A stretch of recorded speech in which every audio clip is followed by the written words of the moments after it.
Tuesday evening, and if things go well, again, we should be live. So we should start getting notifications on our phone, hopefully, any minute now.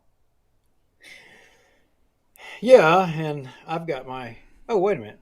But the public can't see my screen that I'm sharing, so I can jump around. Ha! Only you Yeah, and I can see that. yeah, private stuff. And, we were just going down memory lane there for a few minutes, and I've got a picture of the old Ravana restaurant pulled up here. I don't know if anybody remembers the Ravana back in the day. My grandmother, Juanita Witten, grandmama to me, managed the Ravana and several other places up and down the strip back in the day. And I remember going there as a little kid. I must have been 5, 6, 7 years old.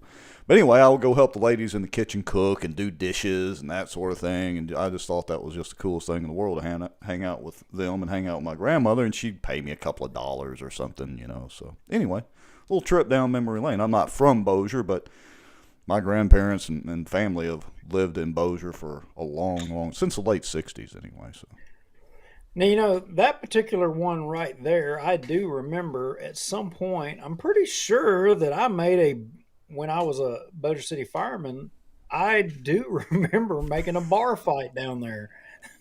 I think that was there. turned into a bar, and I remember going down there, and it was a big brawl down there at one time. Well, very well could have been. In full disclosure, my grandmother did manage and run several bars on the strip back in the day.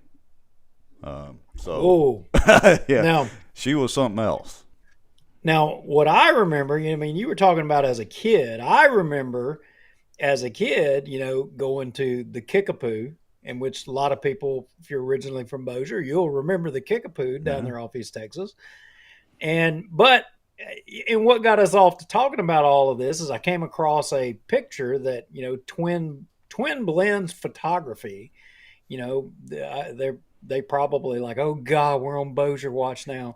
But I mean, in a good way, they were showing some pictures of Shed Road and Benton. Well, you know how I feel about Shed Road. I mean, the evil beings down there in Bossier City wanting to shut Shed Road down, but there's so much history there, and there was a really cool picture of the Kokomo at Shed Road and Benton Road, right there at the intersection where Shed Road is going to die.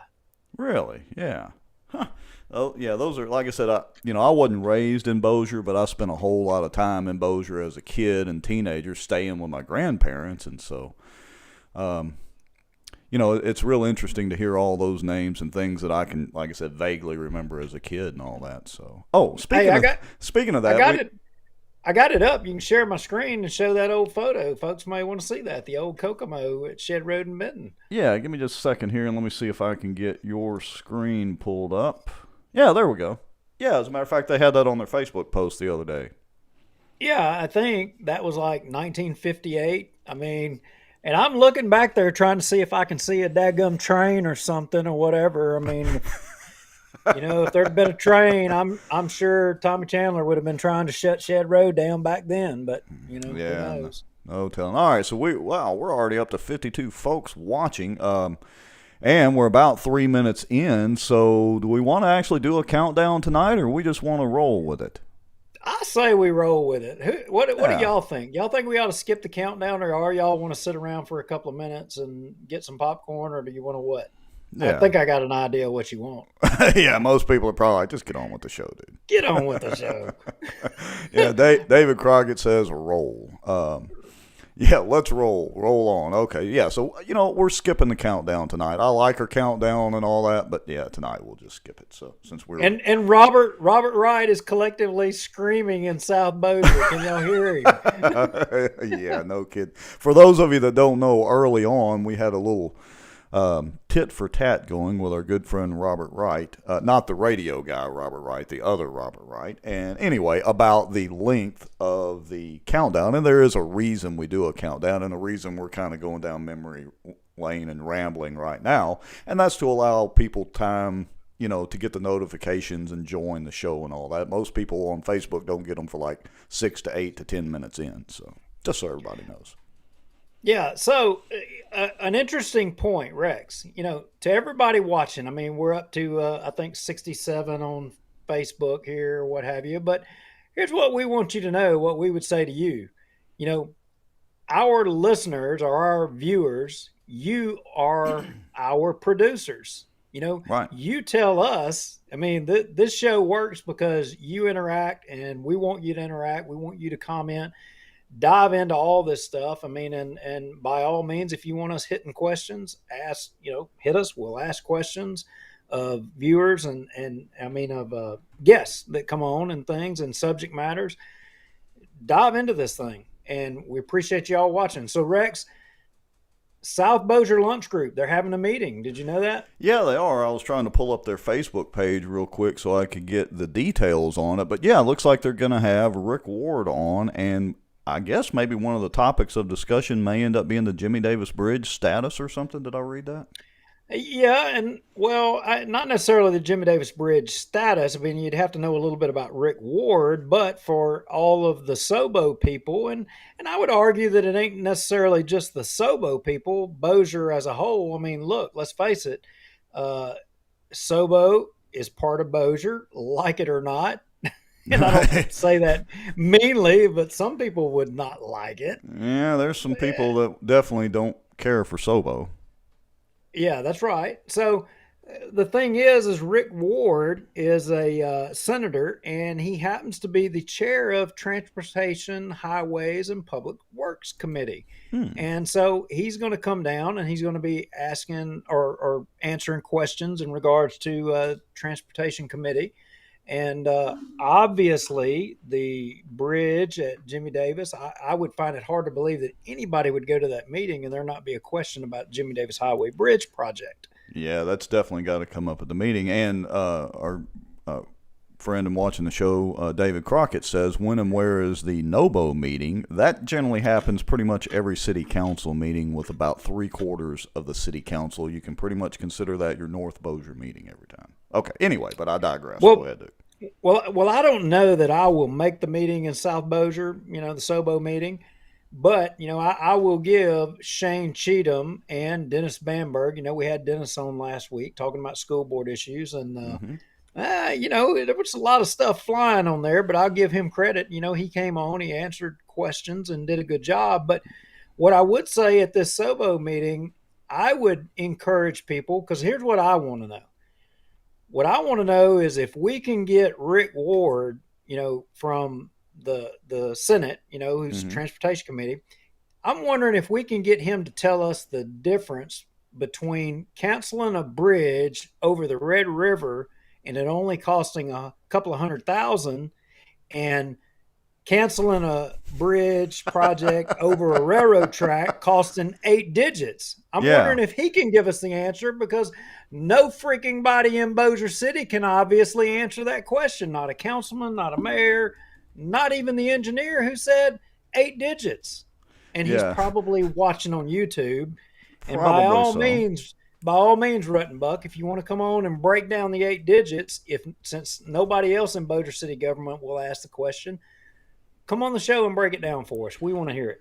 Well, maybe they got a state discount. And, speaking of things, I'm going to segue off the reservation in our notes here for just a second. But I have heard a rumor, and I have no verification of this yet. I've not really dug into it. But then again, I've not heard anything about this either. About the new entranceway to Barksdale. They're building that nice interchange deal right there off I-20 and 220, right there near the racetrack area to go into Barksdale. It's a huge, I don't know what it is, $70 million project. Ooh, everybody, Rex, all the politicians were out there to, I know where you're going, Rex. I know where you're going. Be careful. You're going to make all these Mike Johnson sycophants mad. Just careful. And look, maybe there's there's a reputation to uphold here. Well, that's true. So let me go ahead and uphold that exact reputation. Rumor on the street is that there is no funding to complete the entrance gate or whatever into the base. So it's going to kind of be like a road to nowhere situation. And again, rumor is, I've not done a public document request or anything yet to verify this, but rumor is the North Louisiana Council of Governments, the City Council, everybody's aware of this, but nobody's saying anything yet because it would be like a big oops. So if anybody has any information to share on that or knows about it, reach out to us either directly or do a Proton mail deal or something like that. But so we'll have this nice interchange and road going in that everybody was doing the hoorah, pat each other on the back deal to finally get funding. But there may not be a way to actually get into the base. So I don't know. We'll see. Now, wait a minute. Are you saying that, ain't they got some kind of committee up there in D.C.? Wait a minute. What is it? Is it the Military Affairs? No, it's not the Military Affairs Council. What is it? I don't know. It might have been a state rep that was riding around with Trump on the airplane all the time and taking selfies. Was it? No, that's a congressman. I'm talking about. There's a committee. There's armored division committee or armed services committee. That's right. Yeah, that's it. Right. Is our congressman on that?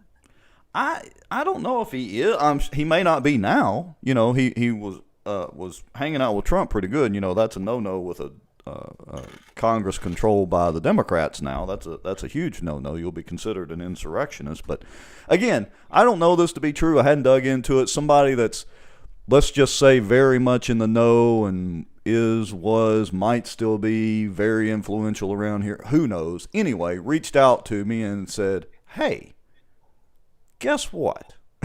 So we got to figure this out. So if anybody has any knowledge of this, let me know.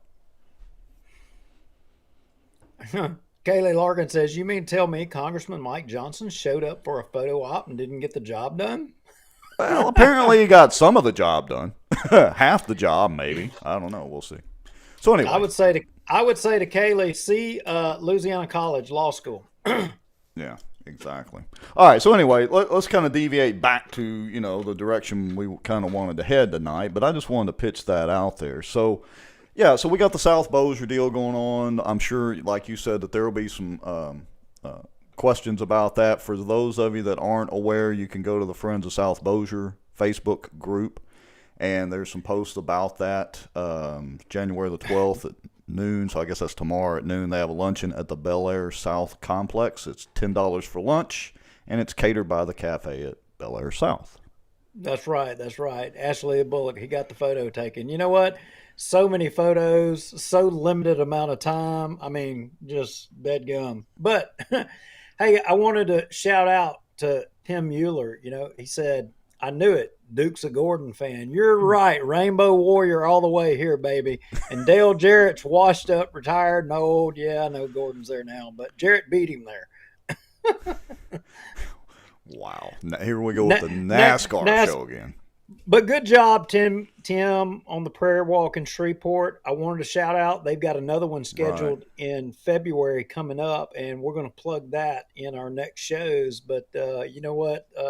That's a good gig, and that needs to grow a little bit, and we got to help it out. But Rex, back on task. We keep getting off here, and I know, blame me. It's my fault. Oh, it's like the NASCAR deal. It's a constant left turn. Now, look, I was doing my thing in Bossier. Not SOBO, but NOBO. I was doing my thing in NOBO, right? And so I was getting aggravated. My day was getting wasted, and this happened to me. I almost got run down by a Zamboni today. What? Where did you get almost run down by a Zamboni? Don't y'all have traffic problems up there in North Bossier? Dude, I'm going to pick up like prescriptions for my kids, and it ain't no Rona and all that crap or whatever, but I'm going to pick some prescriptions up. So they say, okay, it's going to be 20 minutes. So you got to kill 20 minutes. So I was like, all right, I'm going to walk around the store, right? Well, I turned the curb down an aisle, and the next thing I know, I'm staring down a Zamboni. But here's the thing. Yeah, here's the thing, Rex. It didn't have a driver. A driverless Zamboni, huh? Well, it's like Bossier City. Maybe it's a new prototype from the new partnership between Jacobs and King David. Maybe that's what it is. I think there's actually video of this new Zamboni. I snapped some video. Because I knew people would think I was lying.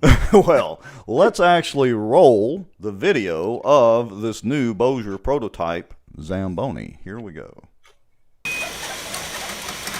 Okay, so I'm thinking that this might be a Zamboni from Bossier City. You just never know who's driving it.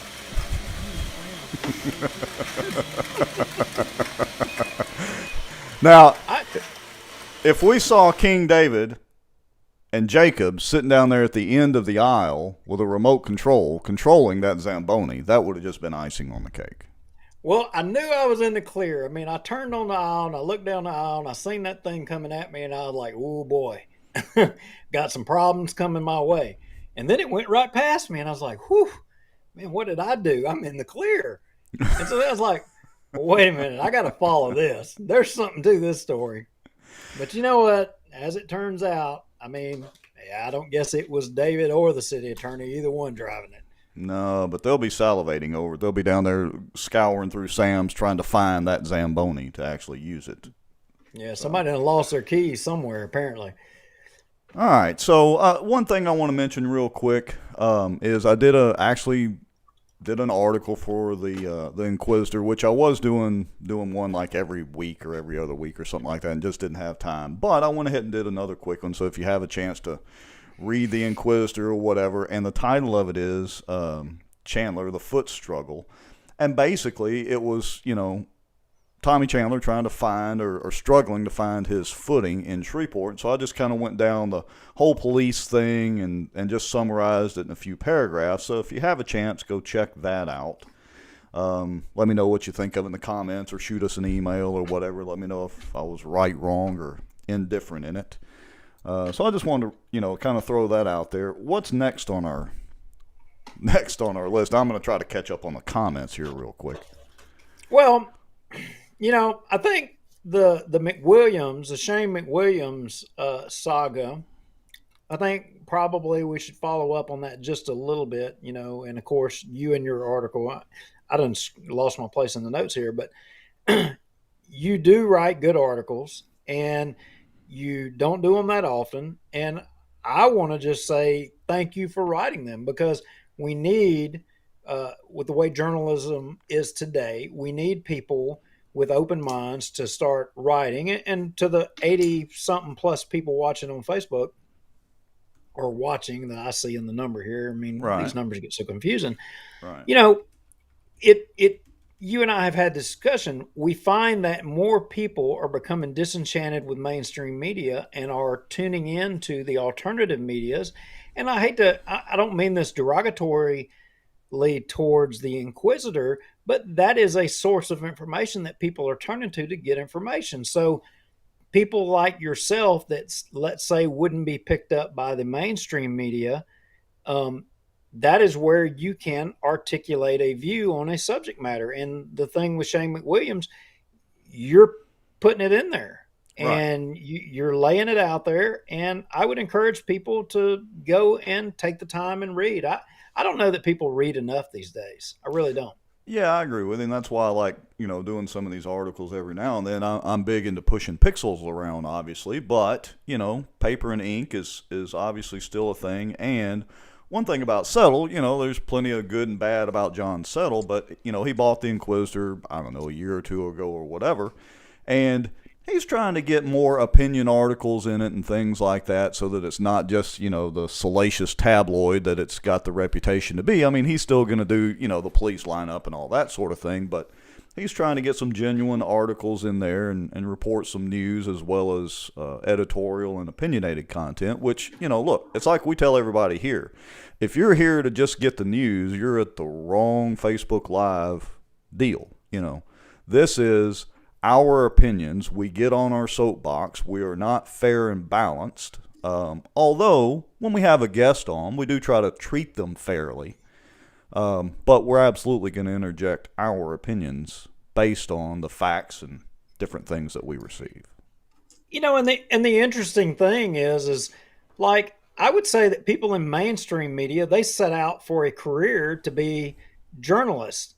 People like us and people in social media, and I would argue that even John Settle, like you said, he's got his good points, he's got his bad points, but I have my good points, I have my bad points. You do as well too. But the one common denominator I would say about all of us, none of the three of us ever set out to be journalists. We didn't. Yeah, we didn't. It's just kind of it's one of those things where sometimes God puts you on a path that you need to be, and here we are. We've got the technology. There's an endless cycle of news, and so again, here we are. So, in other news, Sportran. A lot of folks are wondering maybe what went on in this is Bossier Watch. What went on in Bossier Watch? Well, or went in Bossier today. Sportran was, I think that was the big thing. There was a Sportran workshop today. And some of you may be all eager to jump on the Sportran bus. And I don't know, maybe you can educate them a little bit, Rex. Well, just a little bit. And apparently the city council, as far as I can see, did not live stream this. And so I couldn't find it on YouTube or Facebook for this workshop. And so remember, that's not an official meeting. They can't take any actions at these types of meetings. But Xandra Ashley, the wife of Darren Ashley, a friend of ours from South Bossier, as you remember, he was in the city council debate that we hosted on Bossier Watch and Facebook Live. Anyway, so Xandra was at the meeting, and she did live stream for about an hour, so I think her phone may have ran out of battery or whatever, and so I was able to start reviewing her live stream, so thanks, Xandra, for publishing that on your timeline, and she did publish it publicly.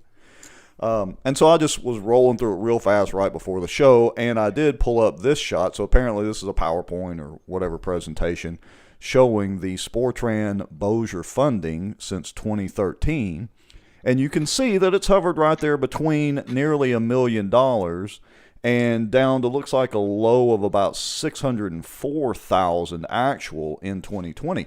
But did you know, Duke, that Sportran is actually saving Bossier money? Did you know that? All right, you're telling me that Sportran is saving Bossier City money. Yeah. I find that hard to believe. And I would assume if they had these other 20 stops or whatever, they're just going to save us more money based on that logic. So would you like to know how they're saving us money? I'm dying to know how Sportran is saving Bossier City, the taxpayers of Bossier, money. Okay, so for those of you that weren't aware, the city of Bossier, as well as the federal government, the state government, and obviously the city of Shreveport, because Sportran is a quasi-government business owned by the city of Shreveport, they are subsidized by each of those entities. Again, Shreveport, Bossier, federal government, state government. And they literally, the good thing about it is they actually call them subsidies. They don't even mince words about it. But because, according to people that were at the meeting today, Denaro Washington, who is head of Sportran, based on his math, because there is unspent money. For instance, when you look at the 2021 in that chart there, and it may be hard to read for some of the folks on mobile and folks listening to the podcast might not can see it. So in 2021, the budgeted amount for the city of Bossier to Sportran was $900,000. The actual amount spent was $722,000. So there was an unspent amount that was budgeted of about $177,000. And that is how much Sportran saved Bossier based on Sportran Shreveport math. Now, I don't want to distract from the Sportran discussion here. as much as Sportran and that discussion bores me to death, but I gotta jump off on this. So Kaylee Larkin is like blowing us up. Okay, let me roll back. We gotta go back to John Settle. Okay. And so Kaylee Larkin says in a comment, she says, "Can someone give me an opinion on Settle identifying as an elf with cookies and all at a Shreveport City Council meeting and right before Christmas?" What? I don't know. I mean, look, Settle is just living, okay? I'm not saying I love him. I'm not saying I hate him. But, that dude, he's just out there. So Settle is settle. Let's just put it that way. Settle is settle. Well, somebody obviously is watching and responded and sent a picture. And if you'll share my screen, you'll see what I'm talking about. All right, let me get your screen shared up. Give me a second here. All right. Oh, no, they literally many identifies as an elf. At least he's dressed in red, white, and blue. Well, I don't see the blue. I mean, maybe it's an undershirt, but he is definitely dressed as an elf. I think that's an elf. I don't know. It's either an elf or the court jester. I mean, it could go either way. Wow. Okay, let me see if I can blow that up a little bit. I hope John didn't get mad at us. Oh, I don't think so. Not like that Bossier Wow guy that got mad because we, jacked up his bad poll. Yeah. Well, oh well, live and learn. Yeah, so that's interesting. So now that we've had our squirrel moment, going back to John, so that folks, this is not the John Settle night. No, he's not bought any advertising with us yet or anything like that. It's just kind of how it turned out. Okay, wait, one last thing though. There's also a rumor, I don't guess it's a rumor because they actually live streamed their deal, that Settle got kicked out or booted out of the Shreveport City Council meeting today. Now, I know this is Bossier Watch, but we're going to dig into that and then maybe have some more information on that on Thursday's edition of Bossier Watch. Now, Louisiana Watch. Now, if the indications are correct, Rex, about why he got kicked out, there's an interesting connection between what we're talking about with Sportran in Bossier and what he got kicked out for in the Shreveport City Council. There's a common denominator there. Yeah, there is. And so let me figure out the best way to say this. As a matter of fact, let me pull up the quote first. I think we probably hold it off for Thursday for Louisiana Watch. Yeah, considering how salacious this might kind of turn into, yeah, we'll talk about that more Thursday night. I agree with you. We got to dig into it more, get the video. Yeah, I suspect by morning, Robert and Aaron will probably be blowing it up on 17 Kill, but I would say the connection between Shreveport and Bossier, I don't know if they'll make that connection. They'll probably dive straight off into the city council thing. But There's more to all of this than meets the eye. And I got to tell you, it's a little unsettling. All pun intended. Yeah. All right. And I want to give a shout out to Tim Euler. He did give a heads up on Settle getting kicked out. Apparently, he was watching the live stream of the city council meeting. Bo is making an appearance tonight as well, right? Bo is on the show. He is front and center.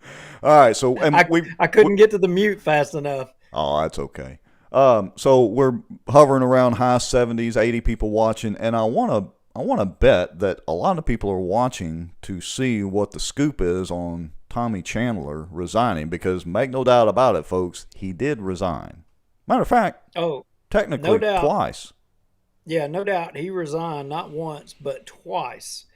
But we'll this is the way we do it. We have to drag it out to the end to hold you here in suspense watching. But we're not here just to bore you. In fact, we're here to kind of make light of things. There's a little bit of humor in this. And I got to tell you, the world we are living in today, we all need a little bit of humor, right, Rex? Yes, we do.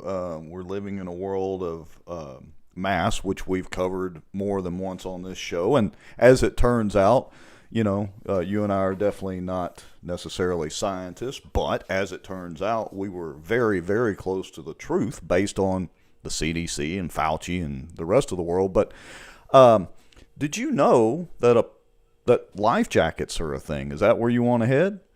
Yeah, that's exactly where I want to head, because if anybody follows me on my personal page, you would know that I got, Facebook got on me.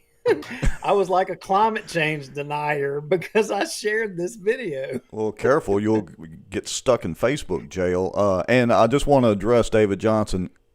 There was more than one resignation. Okay. And also to Sean Riddle, there was more than one. And of course, Jeremy Gallman, my good friend Jeremy Gallman's commenting, will I vote for Jeremy? What office are you running for, Jeremy? It depends. But I probably would. He's already said it multiple times. How quickly you forget. We're gonna make him say it again. We're gonna make him say it again. There is a method to the madness. All right, so kind of tee us up with this video a little bit. All right. So with all this mass formation psychosis that everybody seems to be having, because if you're like living and breathing and you haven't had somebody call you like all freaking out that, oh my gosh, I got COVID, I'm gonna die, blah blah blah blah blah blah. I mean, you're not living. So I come across this video, and I got to tell you, it just struck me. It went all over me that this is what we are all living today. This is the epitome of life in this century, with politics, with, you just got to roll it. I can't explain it. I'm going to flounder here all night and bore people. They'll all leave and say that guy's a babbling idiot. Yeah, it pretty much speaks for itself. So anyway, yeah, let's just roll the video. Here we go, folks. This is about 2 or 3 minutes, and it is life-altering. Here we go. What are you doing? Here to do a little swimming. You gotta wear a life jacket or else you can't come in. No, I'm good. Thank you, though. Life jackets are mandatory. Mandatory to wear a life jacket when you swim? And when you're not swimming, too. Why? Cases of people getting wet are going through the roof. It's a scary time. Put it on. But that doesn't mean they're drowning. People get wet every day. It's part of life. 0.0001182% of all people drown each year. That's practically everybody. So put on a life jacket. That doesn't make any logical sense. I'm not putting one on. I know how to swim. I've had swimming lessons. Oh, swimming lessons? You think those exist? So what, you just think your body has this natural ability to traverse through water in a way that keeps your head up so you can still breathe? Yeah, it's called swimming. Never heard of it. Flotation devices are backed by science. You don't believe in science? I do. It's just, I know how to swim. You're kind of being racist right now. What? Look how his life jacket is keeping him from drowning. He's just standing in shallow water. Put a life jacket on now. You're putting everyone at risk of drowning. How am I putting everyone at risk? Their life jackets won't work unless you have one on. Does his life jacket work? Yes, very well. Then why would he need me to wear a life jacket when his life jacket already works? We have to protect the protected swimmers from the unprotected swimmers. But aren't they already protected? Yes. Very well protected. So they should be fine. They would be, except they're not very well protected because of you. Bingo. Look, you gotta put one on or you can't go in. This feels creepy. So, where would I get one? Oh, I'm selling them right here. You're selling life jackets? Yes, of course. So you're demanding that everyone wear a life jacket while you are selling life jackets? Yes, for their protection. And they have to buy the life jacket from you? Indeed. Don't you think that's a conflict of interest? No conflict of interest that I can think of. How much money have you made this year from life jackets? $27 billion. Seems like you're more interested in making money than keeping people safe from the... You're an anti-science, anti-life jacket, climate change denier. With cases of people getting wet going through the roof, I'm gonna need you to buy a life jacket from me and put it on, or else you'll never have access to swimming pools, showers, rain, or drinking water ever again. You're treating me like I'm the enemy. If you're concerned with people drowning, shouldn't you be treating water like it's the danger instead of treating me like I'm the danger? Your body's made up of 70% water, so you're basically a ticking time bomb. Put one on. Buddy, you are the last person I'd want to take direction from. You're so pushy, it's creeping me out. You're like the Harvey Weinstein of lifeguards. Thank you. But look, just today, a man up the road died from drowning in a head-on collision car accident because he wasn't wearing his life jacket. Wouldn't he have died from the car accident? A bottle of water was found in the car. Counts as a water death. That doesn't make any sense. God works in mysterious ways, and there is no God, so you'll need to obey me. Oh my God, he's drowning! Help him! Sir, please get out of the pool and put this life jacket on. He can't get out, he's drowning! Grab the edge of the pool, it's right behind you! Just reach for it! No. That's not an approved method of protection against drowning. It's quite dangerous, actually. Just grab the edge! Do not do that, it's unapproved. For God's sake, just grab the edge! Could we censor him, please? For your protection, do not grab the edge. Help him, your lifeguard! Okay, I will. You should have put a life jacket on while you still had a chance. You're kind of getting what you deserve. Look what you did to him, you monster. This never would have happened if you had a life jacket on. Now put a life jacket on. Okay. Now that you're fully protected, enjoy your swim.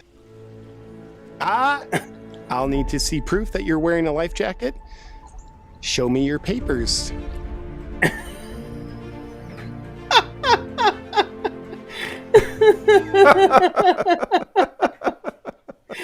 That is the world we live in today. That is It awesome. is madness. That is It is madness, Rex. that is an excellent video and an excellent many points that were driven home in that video. I mean, comedy is the way you get to it. And that guy right there, I don't know. I don't know what he does for a living, but he damn sure hit it out of the park with that one. Well, he's got 2.1 million subscribers, so I can tell you what part of his living is coming from YouTube. And look, I don't know if y'all noticed in between the message that he was trying to send there about the hypocrisy of a lot of this, but he was literally playing all three characters in that video. It was the same guy. That's outstanding editing and production quality in addition to a good message.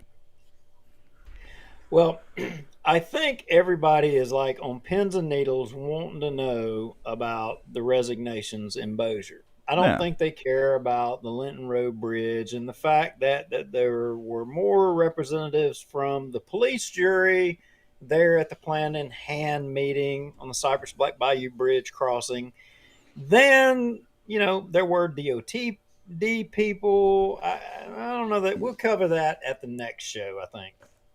Yeah, I think that's a good idea. So shall we share out the email? Yeah, I think we could go there. And, everybody's wanting to know where Tommy Chandler resigned at. Well, we got it right here.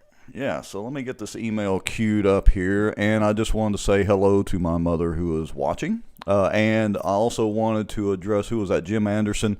Yeah, we'll put a link to the YouTube version of the video in the comments here in just a few minutes. And I'll probably make it just its own post on Bossier Watch so y'all can take a look at it. But anyway, here we go. So let me...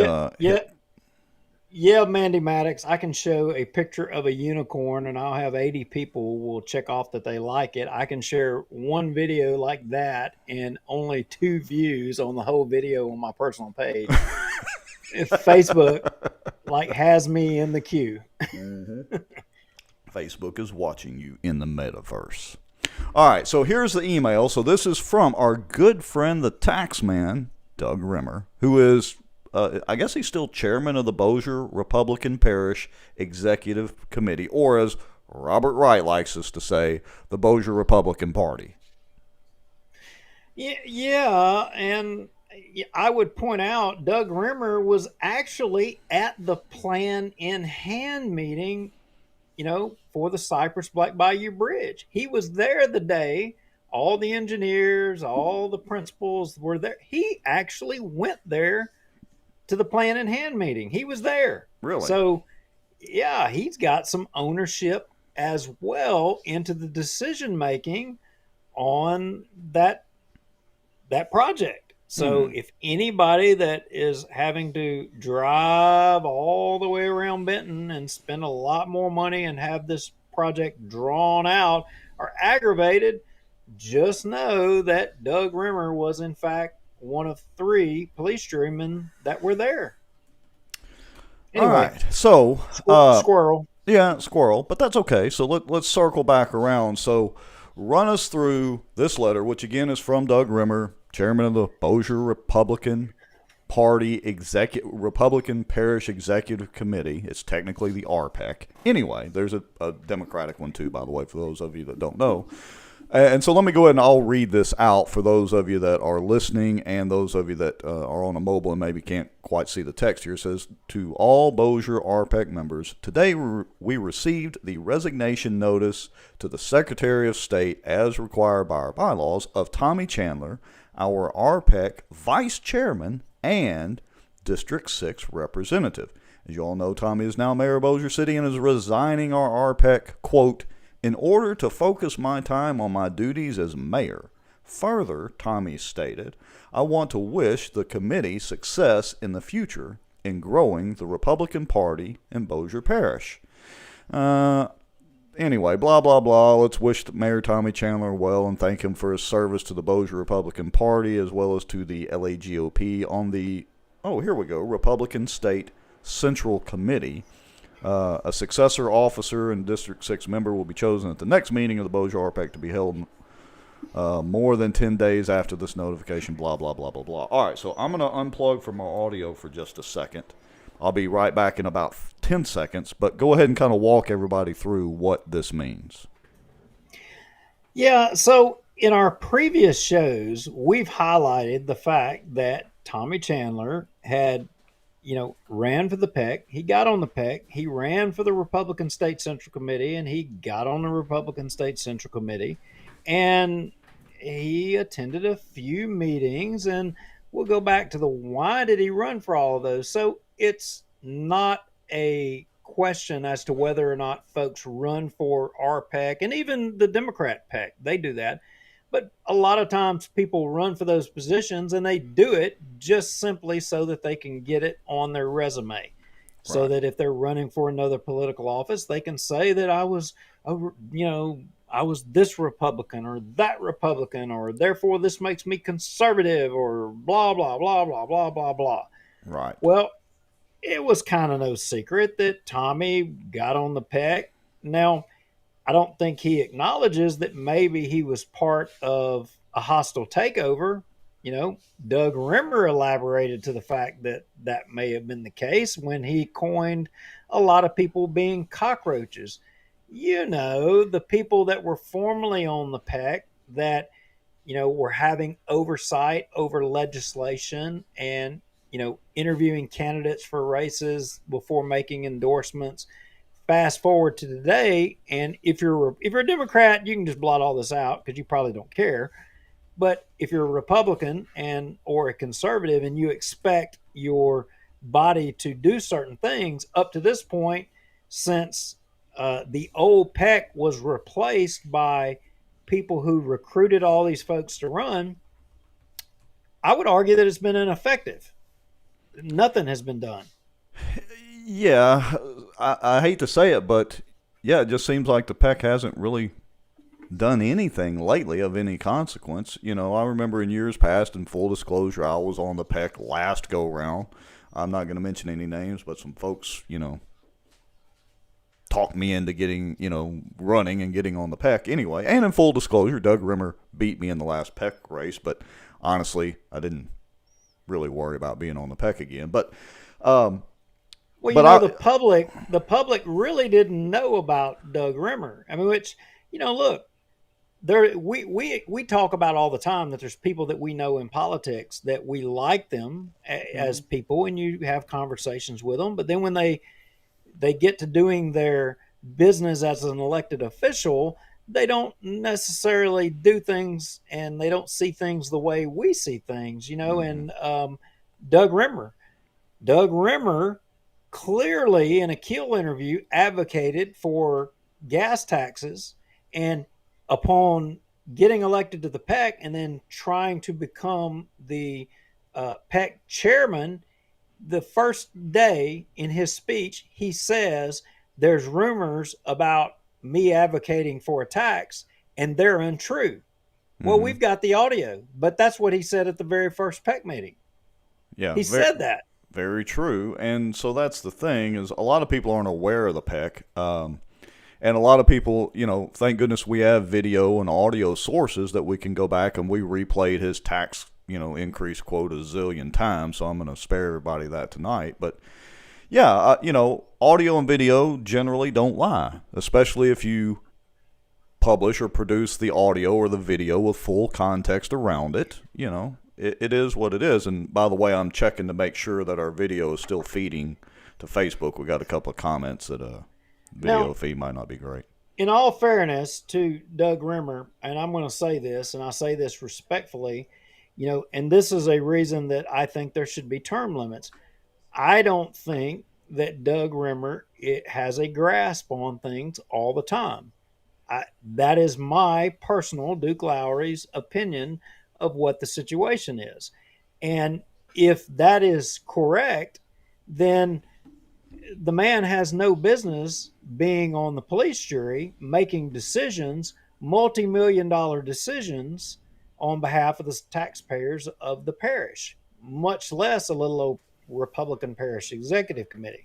Right. So back to Tommy Chandler. So Tommy he ran for the PEC. He got on it. He unseated Ann Price, who has been a loyal, committed, Republican Party official, across the board. One of the founders of the Republican Women of Bossier. I mean, she's been on the state central committee for God knows how many years. I mean, the lady has committed her life to conservative Republican Party principles. And along comes Tommy Chandler, who's vying to be the mayor of Bossier City. And he runs against Ann Price for, the Bossier Parish Republican Executive Committee seat as well as the State Central Committee. And obviously, he beats her in both. And after it's over with and he's won and he's beat her in both, she's not new to politics. She knows the game. What does she do? She supports him for mayor. Yeah. Yeah. And like you said, Miss Ann's pretty much kind of a stalwart of the Republican Party, and she is literally about as conservative as it gets. But you're right. Then she turned around and she did support Tommy for mayor, because he was, to a lot of us, the obvious choice for mayor. That remains to be seen these days. He was espousing for term limits. Right. He was espousing for a charter commission. He was espousing for an audit. Where's the audit? Remember day one. He's going to audit everything in the city. Now who knew that he would get in there? I mean, granted, who knew? Politicians, they always make promises and then never keep up with things. But she supported him, and Tommy came to one of the PEC meetings, and he basically said that he was going to resign and that he was going to endorse or support Tommy Chandler. He couldn't think of anybody else better that should replace him on the PEC once he resigns. But then a funny thing happened. Funny how that happens.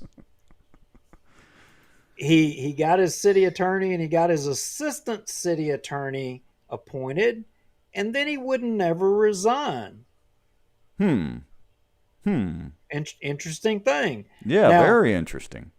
Now, it's said that Richard Ray and one of his accomplices, a legislative assistant for a state representative in this district, were the ringleaders in orchestrating, at the behest of a sitting congressman, to oust all the crazies on the PEC in Bossier and put all these people in here who, to get rid of them. I mean, that's kind of the storyline.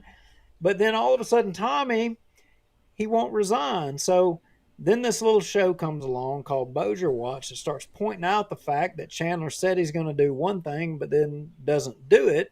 And we start squeezing on it. And I'm not saying that we're the total cause. I mean, but at the PEC meeting, discussion was had and it was pushed, and it was decided that if by the next meeting, Tommy Chandler had not resigned as he said he was going to resign, that they were going to take some action. Well, guess what? The next meeting hadn't happened, and all of a sudden you got resignation letters from him. Yeah, and why does he have to resign? Yeah, I mean, well, so is there a statute that says he can't hold office, or is it in the city charter for the mayoral position? It's my understanding that it's in the city charter, right? It's in the city charter. Okay. That's the deal. And, so let's just say you think, well, maybe he's turned over a new leaf. Now he's got Hammonds on there. He's got a little bit of help. Maybe the numbers are a little different. Mel may be ready. He's ready to step up to the plate, and he's trying to do the right thing. He's going to go ahead and resign from the PEC. And, he had already recommended Ann Price to fill that seat. But, Rex, I got to tell you, I mean, I'm hearing some things out on the street. And what things would that be? Well, I'm hearing that supposedly Team Anti Crazy is trying to pick somebody else to prevent Ann Price from getting on the peck. Wait a minute. So you mean the same guy that swore up and down Shane was his guy, literally was basically running mates during the elections for city council and mayor, sat there at the South Bossier luncheon and said on video Shane was his guy, he was sticking with Shane, Shane's his friend, he's not going to turn his back on Shane. That same guy is actually going to turn his back on somebody else? Well, I don't know if it's him or not, but I'm just telling you what I'm hearing on the street. What I'm hearing on the street is that there is someone else being recruited to try to prop up into this peck position to prevent Ann Price. But yet Tommy Chandler's done come out there and said that, I can't think of anybody better than Ann Price to put back in this position. The person that he was recruited to push out. Now, whether, who knows? Yeah. But that's the word on the street. So he resigned from the PEC. He resigned from the State Central Committee. And supposedly now somebody else is being recruited to make sure that Ann Price. Now, who all has an interest in that, in preventing that? Yeah. And so they could be male or female, right? It could be. It could be both. Yeah. And pretty much, and just to refresh everybody's memories, the PEC, or the Political Executive Committee, in this case a Republican, again the Democratic has the same setup. They're enabled by statute, and it is an elected position. So, you go to the ballot box, and if you're in the district for Rimmer or for Ann Price or Tommy or whoever it is, if you're in their district, then they will show up on your ballot at, during the presidential running year. Is that correct? Yeah, and I'm gonna tell you there. I mean, this thing crosses a lot of lines. I mean, and your congressman could have problems out of a PEC that was not under control. Your legislators could have problems out of a PEC that was out of control. So there's a lot of people that have an interest in having a PEC. And you say, well, what could a PEC do? Well, a PEC could have a lot of influence on legislators and such on certain issues. Right. Case in point. Rex, we were just reviewing some video from not long ago when you had an effective PEC that was of significance, and I recall having one state senator come in giving a PowerPoint presentation on insurance reform. Remember that? Yeah. Well, we had a state senator and then a state representative that came in. Well, you had the state representative come in afterwards, correct, to refute the state senator, and they both in that time, now I can't remember the year, but that was so many years ago, and we could pull the videos up and we could show people, but you had one articulating that there's one way to make insurance rates decrease, and then you had the other articulating that there's another way to make insurance rates decrease. Right. And as of today, I don't know that anybody has seen insurance rates decrease at all. Yeah, that is true. As a matter of fact, I've heard some quotes from Jim Donlin, the insurance commissioner, that he said the other day, and I'm paraphrasing, so I'm not quoting exactly, but basically he wasn't sure what rates were going to do. And then we've seen some news reports that, rates have in fact increased, but we've seen counter arguments that, well, the law's only been there now for a year and a half, and that's just not enough time. And you go back and forth, but the fact of the matter is the rates have not decreased. So we can say that for sure. Yeah, so I would argue that it would be an interesting conversation to have, to take a walk down memory lane on all of that. But all of this goes back to, for some reason, the PEC before that was effective had to be replaced, and countless people were recruited to run to break up the PEC, who I would argue in the past took more positions on legislation trying to, not everybody's perfect. You make mistakes. Right. Trying to affect change on behalf of not even just Republicans. Honestly, because when you sit on the Republican Parish Executive Committee and you're trying to affect change, it's weird, but we don't even think of it in party politics when we were doing it. No. We never were. It was truly about what we believed was the best way to affect change on behalf of the citizens. I mean, it was that simple. Yeah, there was no, memo coming down from the state GOP that says, okay, you must take this stance on this particular issue. We would look and see what the state party was doing and the national party, and then have a vigorous, robust debate about that, and figure out whether to take a position or whatever the scenario was. So.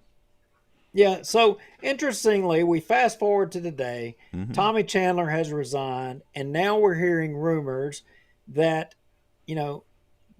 some of the same people who had their hand in trying to break up a PEC, who was advocating on behalf of the public, and turn it into, or neuter it into, a organization that was ineffective. And I would argue they were successful in doing that.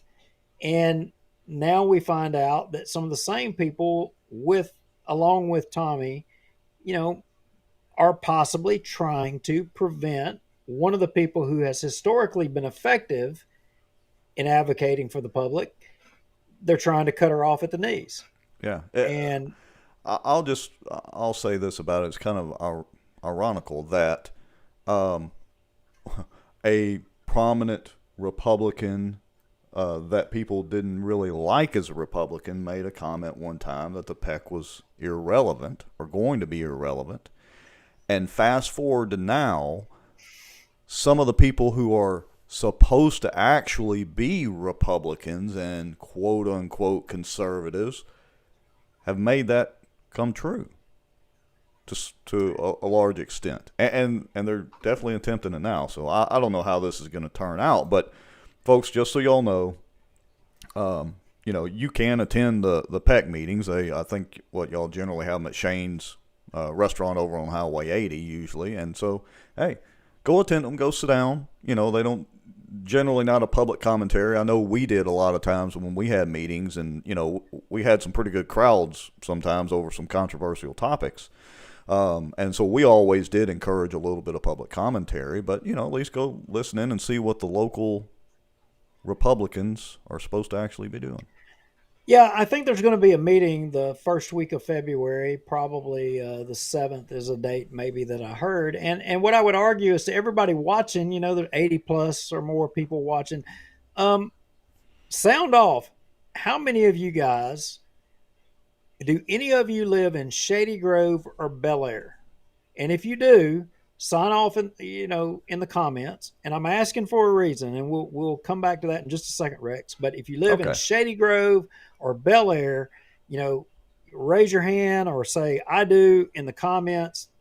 Post it up. So interesting. Okay. At the next PEC meeting, Ann is going to, or that vacancy of Tommy Chandler will come up, and it'll be voted on to replace, Tommy Chandler. If somebody, Ann Price is going to be nominated. It'll probably be me, and I feel confident she's the most qualified and will be. I'm not going to give that example. I was going to give a historical example of her formerly working for a congressman. I mean, we're talking about way back in the day, Rex, before we'd even thought about politics in Texas. And I don't know, I wish she could do a lot more than what she has done so far. All right. So, yeah, kind of wrapping that up, we'll do a post later and share out some contact information for some of the PEC members, not necessarily their personal cell phone or whatever, but we'll share out a way to get in touch with them so you can reach out to your PEC member and let them hear from you. And yeah, we appreciate all the comments coming in so far, whether you're in Shady Grove or Bel Air, if you're down in the South Bossier area. And I want to throw out one more quick thing. Lee Jeter is, I believe, the chairman or head of the Democratic Parish Executive Committee. So I know that we do have some Democrats that watch, or people maybe they even consider themselves liberal. They may not necessarily agree with us, but we do know that they watch the show. So there is a Democratic PEC, and you can reach out to Lee Jeter. A lot of folks know him around town. And, if you want to be on the Democratic PEC or interested in looking into that, we would encourage you to do that as well. Okay. What is next? We need to talk about the city council meeting for a few minutes. And I teased out a few minutes ago, gave everybody a warning that we do have it's a short 20-second clip of that city council meeting.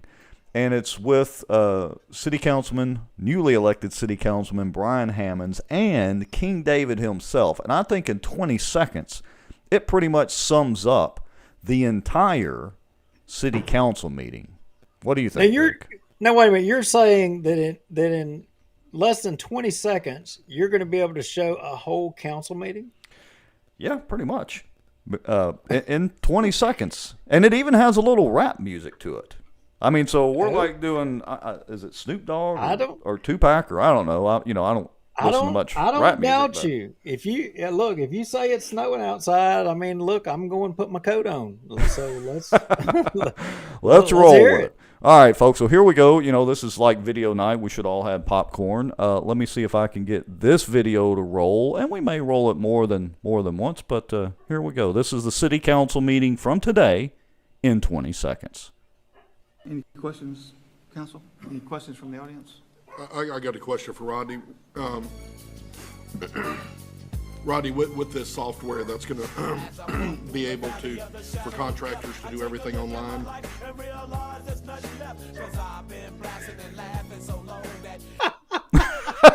You like that? That wasn't 20 seconds. That was less than 5 seconds. It wasn't long. Okay, all right, hold on. We got to play it one more time. Here we go. Any questions, council? Any questions from the audience? I got a question for Rodney.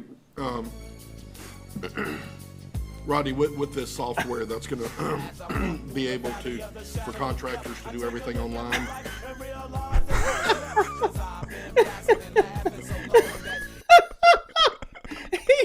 He's saying, my gosh, can we take intermission? I want to go cut my wrists. King David, the gift that just keeps on giving. Thank you so much, King David, for all you've given to Bossier Watch. He's like, how much torture do I have to endure?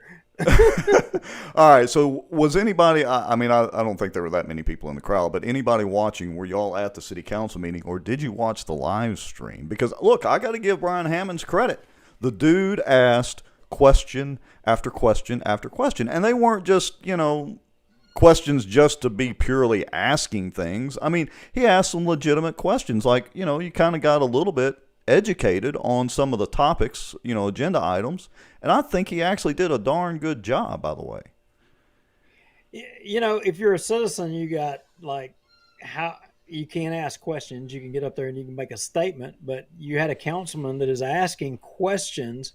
And even though there's a lot of those things are just simple things, but they're questions that a lot of people want to know. And you should have that dialogue in the public. You should have those questions. It shouldn't be that you have those questions behind closed doors and then you come out there and you just vote yes. Have the questions and the debate and the dialogue in front of the public so that the public is informed on things. That's why you do it. Yeah. Bravo, Brian Hammonds.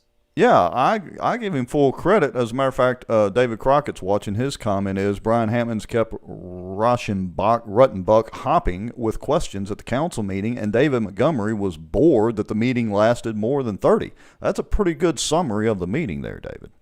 Look, Hammonds, I watched part of it, and the part I caught, Hammonds made a point, and he made a comment, and I don't have the timestamp or whatever, but he made a point on a subject, and it was about and Ruttenbuck was standing there asking questions, and Hammonds was he had his radar up and his heat seeker on, and he was making a point on change orders on construction stuff. He was asking a question on that, And if a lot of people don't realize it or not, but that leads into a big thing.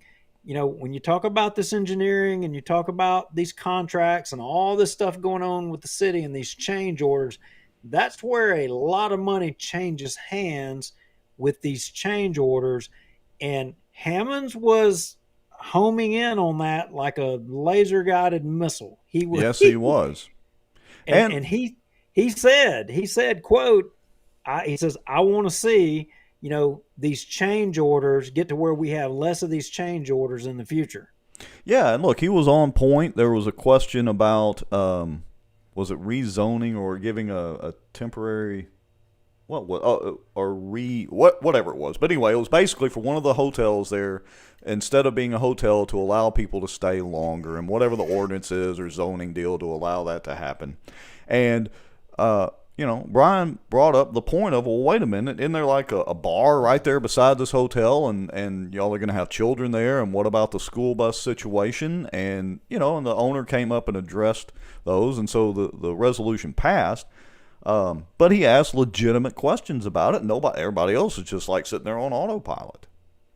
Yeah, without a doubt. Even Chris Smith, he was just sitting there on autopilot. Now, I didn't get to see the Sportran meeting, right? But in the council meeting, he was on autopilot with the rest of them. Yeah, and unfortunately, like we said, they didn't live stream the Sportran workshop, but Xander Ashley's got it posted on her Facebook timeline. We'll try to share that out as well. She did catch some of it live, and anyway, so yeah, again, credit out to Brian Hammonds. This is his second or third city council meeting, and he's a bull in a china closet in a good way. In a good way. Now, Rex, I got to tell you, there was a queen cockroach sighting. What? No way. I'm telling you, word has it that the queen cockroach was crawling around City Hall today. Well, interestingly, and I don't know if I've shared this out on the show before, I may have, a little while back, but, she actually reached out to me a couple of months ago, and she wanted to see what episode we had anointed her as Cockroach of the Week. And so I wasn't sure off the top of my head. I went back through and texted over to her, and she actually called me, and, we kind of joked about it for a second. So what was Queen Cockroach of the Week previously? Actually, she was in on designating the term cockroach. I mean, she's like one of the founders of the cockroach situation. She's one of the founders of the cockroach situation. Her and Doug Rimmer. I mean, yeah, we got to give them credit where it's due. Thanks, guys. Yeah, that's right. But she was obviously up to something no good down in Bossier City Hall. I hear her and Ray, her and Ray are still an item, and they're down there plotting and scheming, and it won't end up to the benefit of the citizens, is what I can tell you, in my opinion. Until is there hope that maybe one day they can prove me wrong, and that I will think that they have the best interest of the citizens in mind? You know what? I'm maybe, but up to this point, I got to tell you, I don't see it.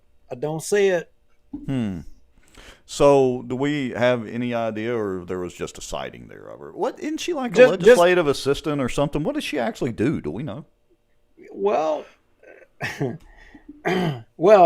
yeah, she supposedly is a legislative assistant that runs campaigns for countless candidates and does all this fundraising and stuff. I mean, good gracious, how do you be a full-time legislative assistant and for somebody and run all these campaigns and do all this fundraising? How do you do all that? I don't know. I mean, does the state pay for you? I mean, as a legislative assistant, does the state pay for you to, fundraise for candidates and all that? I mean, I don't know. Can you do that? I don't know. Somebody could correct me if I'm wrong. But I think there is an allowance of some sort for legislative assistants. I don't know what that salary or what that allowance is, but yeah, as a matter of fact, she was at a meeting one time in Houghton, and we were discussing some political topics and things like that, and she's the one that informed me about, that Raymond Cruz, as a B-52 pilot, wouldn't necessarily want to know what, the religion or whatever of somebody sitting next to him was, because that might affect his judgment and opinion of him. And I was like, what? But anyway. So, anyway. Yeah, that's a whole other subject. So, yeah, but she's running. She's a legislative assistant for a legislator, and she's running the campaign for candidates in both Bossier and Shreveport. Really? Yeah, she is. I mean, I'm wondering, can you do that out of the same office? Is that legal? I guess it would be. I don't know. That's a very good question. Interesting. Maybe somebody can check into that for us. Okay, so do we have any? I mean, was anybody else? Did anybody go to that's in the viewers? Did anybody go to the Sportran workshop today? And can anybody give us a report? Did they actually decide anything? Do we know? Did Tommy and De Niro Washington kiss and make up and become best friends again, or what's the deal? Do we know? I got no intel on that, but anyway, I would just say let's close this show out and move on. And I don't know, that Brian Hammond scene. I think if we're going to name a cockroach of the week, as it stands right now, it's got to be Brian Hammond's. Oh yeah, it's definitely got to be Brian Hammond's. I'll do a special little deal for him because I don't have the graphics pulled up. But yeah, we'll make him cockroach of the week. Matter of fact, give me a second here and let me at least get him officially pulled up here. Let's see here. Gary Ebert says, Tommy who, guys? Sorry, I'm late.